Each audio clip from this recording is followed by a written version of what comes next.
دانیہ قرآن academy. یہ قرآن وہ رستہ دکھاتا ہے جو سب سے سیدھا ہے، اور مومنوں کو جو نیک عمل کرتے ہیں بشارت دیتا ہے کہ ان کے لیے اجر عظیم ہے۔ نحمده ونصلي على رسوله الكريم اما بعد فاعوذ بالله من الشیطان الرجیم بسم اللہ الرحمن الرحیم۔ السلام علیکم ورحمۃ اللہ وبرکاتہ۔ امید ہے آپ سب خیریت سے ہوں گے، انشاءاللہ جہاں ہوں گے ایمان اور صحت کی نعمت سے مالا مال ہوں گے۔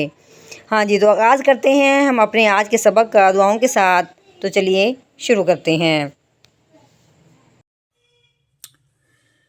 اللہم صلی علی سیدنا و مولانا محمد وعلی آل سیدنا وعلی آل سیدنا و مولانا محمد وبارک وسلم۔ رب اشرح لی صدری ویسر لی امری واحلل عقدۃ من لسانی یفقہوا قولی۔ رب زدنا علما رب زدنا علما رب زدنا علما۔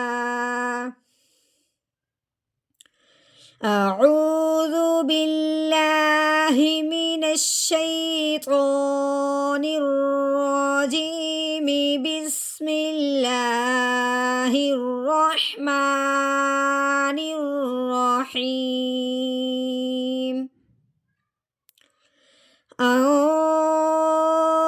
جاءہ الاعمی۔ یہاں پہ اخفا کا گنہ ہو رہا ہے، ٹھیک ہے۔ اخفا کہتے ہیں ناک میں چھپانے کو، آواز کو ہم نے کیا کرنا ہے، ناک میں چھپا دینا ہے۔ سب سے پہلے آپ یہ سمجھیں کہ یہ الف ہے، الف کے اوپر لگی ہوئی ہے زبر۔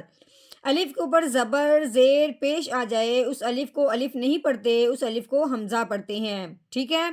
آگے نون ساکن ہے، نون کے اوپر یہ جزم جو لگی ہوئی ہے، دال نما بنی ہوئی ہے، اس کو جزم کہتے ہیں۔ یہ جزم جس حرف کے اوپر آئے اس حرف کو ساکن کہتے ہیں۔ اب یہ جزم آئی ہے نون کے اوپر، جس کا نام ہو گیا نون ساکن۔ ہاں جی، اب یہ جو بھی حرف ساکن ہوتا ہے پچھلے والا حرف اس حرف کے ساتھ مل جاتا ہے۔ اب ہم نے جو حمزہ بنایا ہے اس کو ہم نے نون ساکن کے ساتھ ملانا ہے۔ ایک بات یہاں دھیان سے یہ سمجھنے والی ہے کہ جب بھی نون ساکن ہو اگلے حرف کو ضرور دیکھا جاتا ہے کہ اگلا حرف کون سا آیا ہے۔ اگر تو حروف ہلکی میں سے کوئی حرف آ جائے یا لام اور را میں سے کوئی حرف آ جائے تو پھر ہم نے نون ساکن کو بغیر غنے کے اظہار کے ساتھ پڑھنا ہے۔ لیکن یہاں جب ہم نے دیکھا ہے یہ تو جیم ہے، نہ تو یہ حروف ہلکی میں سے ہے نہ ہی لام اور را میں سے، تو اب ہم نے کیا کرنا ہے، نون ساکن پہ غنہ کرنا ہے، وہ بھی کون سا، اخفا کا۔ نون ساکن کے بعد اگر حروف ہلکی میں سے کوئی حرف نہ آئے، لام اور را میں سے کوئی حرف نہ آئے، پھر نون ساکن پہ اخفا کا غنہ کرتے ہیں۔ کیسے؟ حمزہ نون زبر آؤ، جیم کے اوپر زبر ہے، آگے کیا ہے، الف۔ الف سے پہلے حرف پہ جب زبر آ جائے تو اسے الف کو ایک الف کے برابر لمبا کیا جاتا ہے، ٹھیک ہے۔ اب ہم نے جب الف کے اوپر دیکھا، اس کے اوپر لگی ہوئی ہے مد، اس مد کی وجہ سے اب ہم نے اس کو کتنا لمبا کرنا ہے، 3 الف کے برابر۔ لیکن اس مد کے آگے جب دیکھا ہے، آگے کیا ہے، یہ حمزہ۔ حمزہ اسی مد کے ہی کلمہ میں ہے جس میں یہ گویا کہ ایک کلمہ ہے، مد کے ساتھ اسی کلمہ میں حمزہ آ گیا، جس کی وجہ سے مد کا نام کیا ہو گیا، مد متصل۔ اس مد کا نام مد متصل کیوں ہے، اس حمزہ کی وجہ سے۔ اگر حمزہ اگلے کلمہ میں ہوتا، اس کلمہ میں نہ ہوتا، اسی مد کے ساتھ نہ ہوتا، پھر اس مد کا نام ہونا تھا مد منفصل، یعنی کہ حمزہ دوسرے کلمہ میں ہے، مد اور حمزہ کے درمیان ہلکا سا فاصلہ ہوا ہے لیکن درمیان میں کوئی اور حرف نہ آئے، ٹھیک ہے، تو پھر اس مد کا نام مد منفصل بنتا تھا۔ لیکن اب یہ مد کے فوراً بعد حمزہ اسی کلمہ میں آیا ہے، جس کی وجہ سے اس کا نام ہو گیا مد متصل، یعنی کہ حمزہ مد کے ساتھ ملا ہوا ہے، جڑا ہوا ہے، اس لیے اس مد کو اب ہم نے 4 الف کے برابر لمبا کرنا ہے۔ یعنی کہ اب یہ مد متصل ہے، ٹھیک ہے. جیم الف مد زبر جا، حمزہ زبر آ، جا آ. آگے ہا کے اوپر پیش لگی ہوئی ہے. یہ جو درمیان میں خالی الف ہے اس کو ہم نے بالکل نہیں پڑھنا. آگے جو لام ہے اس کے اوپر جزم لگی ہوئی ہے، یہ لام ساکن ہو چکا. ابھی ہم نے کیا پڑھا تھا کہ جزم جس حرف کے اوپر آئے اس حرف کو ساکن کہتے ہیں. وہ پچھلے والا حرف اس کے حرف کے ساتھ مل جاتا ہے جو ساکن ہوتا ہے. اب یہ جزم لام کے اوپر آئی ہے تو لام بھی ساکن ہوا، اور اس سے پچھلا حرف ہا ہے. اب اپنے ہا کو اس لام ساکن کے ساتھ ملا دینا ہے. درمیان والا جو الف ہے اس کو ہم نے نہیں پڑھنا کیونکہ یہ بالکل خالی ہے، کوئی زبر زیر پیش بھی نہیں ہے اور یہ کسی کے ساتھ لگا ہوا بھی نہیں ہے. ٹھیک ہے.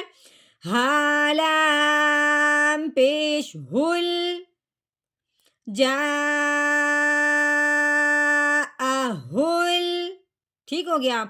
ہاں جی. آگے یہ الف ہے، الف کے اوپر ہم نے کیا بھی پڑھا ہے کہ الف کے اوپر زبر زیر پیش آ جائے اس الف کو حمزہ کہتے ہیں.